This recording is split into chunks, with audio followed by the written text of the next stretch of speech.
Sunglass ധരിച്ചപ്പോൾ മനുഷ്യൻ പെട്ടെന്നൊരു വിചിത്രമായ രംഗം കണ്ടു. ലെൻസുകളിലൂടെ നന്നായി വസ്ത്രം ധരിച്ച മനുഷ്യൻ തൽക്ഷണം ഒരു അസ്ഥികൂടമായി മാറി. സൺഗ്ലാസുകൾ അഴിച്ചപ്പോൾ മറ്റേയാൾ ഉടൻ തന്നെ അവരുടെ സാധാരണ രൂപത്തിലേക്ക് മടങ്ങി. ടോം പെട്ടെന്ന് ഞെട്ടിപ്പോയി. സൺഗ്ലാസുകൾ വീണ്ടും ധരിച്ച് ചുറ്റും നോക്കിയപ്പോൾ ലോകം മുഴുവൻ ഭയാനകമായ കാഴ്ചയായി മാറിയതായി കണ്ടു. വർണ്ണാഭമായ പരസ്യബോർഡുകളോ മനോഹരമായ മോഡൽ പോസ്റ്ററുകളോ ആകട്ടെ, അവയെല്ലാം സൺഗ്ലാസുകൾക്ക് കീഴിൽ ബ്ലാക്ക് ആൻഡ് വൈറ്റ് മുദ്രാവാക്യങ്ങളായി മാറി. ന്യൂസ് സ്റ്റാൻഡിലെ മാസികകൾ പോലും ഒരുപോലെയായിരുന്നു. യാദൃച്ഛികമായി ഒരു മാസിക തിരിഞ്ഞു നോക്കിയപ്പോൾ അതിൽ വ്യക്തമായ വാക്കുകൾ നിറഞ്ഞിരിക്കുന്നതായി അദ്ദേഹം കണ്ടെത്തി. അനുസരിക്കൂ, കഴിക്ക്, അധികാരത്തെ ചോദ്യം ചെയ്യരുത്. നോട്ടുകൾ പോലും മുദ്രാവാക്യങ്ങൾ അച്ചടിച്ച വെള്ളക്കടലാസായി മാറിയിരുന്നു. ഈ വിചിത്രമായ കാഴ്ച ടോമിനെ ഞെട്ടിക്കുകയും യാഥാർത്ഥ്യത്തെ ചോദ്യം ചെയ്യുകയും ചെയ്തു. അപ്പോഴും ഞെട്ടലോടെ അയാൾ തെരുവിലൂടെ നടന്നു. കൂടുതൽ അസ്ഥികൂടങ്ങൾ മാത്രമേ കണ്ടുള്ളൂ.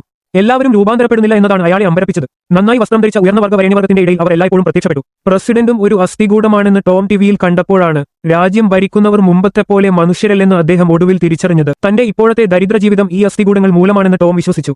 പകരം ടോം ദേഷ്യത്തോടെ പുഞ്ചിരിച്ചു. അതിനാൽ മറ്റൊരു അസ്ഥികൂടം അവനിൽ ഇടിച്ചപ്പോൾ ടോമിന് ദേഷ്യം വന്നു. ഇത് വൃദ്ധയായ ധനികയായ സ്ത്രീയെ ഭയപ്പെടുത്തി. ടോമിന് അവളുടെ യഥാർത്ഥ ഐഡന്റിറ്റിയിലൂടെ കാണാൻ കഴിയുമെന്ന് കണ്ടെത്തിയപ്പോൾ അവൾ ഭയപ്പെട്ടു. ആ സ്ത്രീ തന്റെ വാച്ചിൽ വിചിത്രമായ ഒരു ശബ്ദമുണ്ടാക്കി. പെട്ടെന്ന് കടയിലെ എല്ലാ അസ്ഥികൂടങ്ങളും അയാളെ സമീപിക്കാൻ തുടങ്ങി.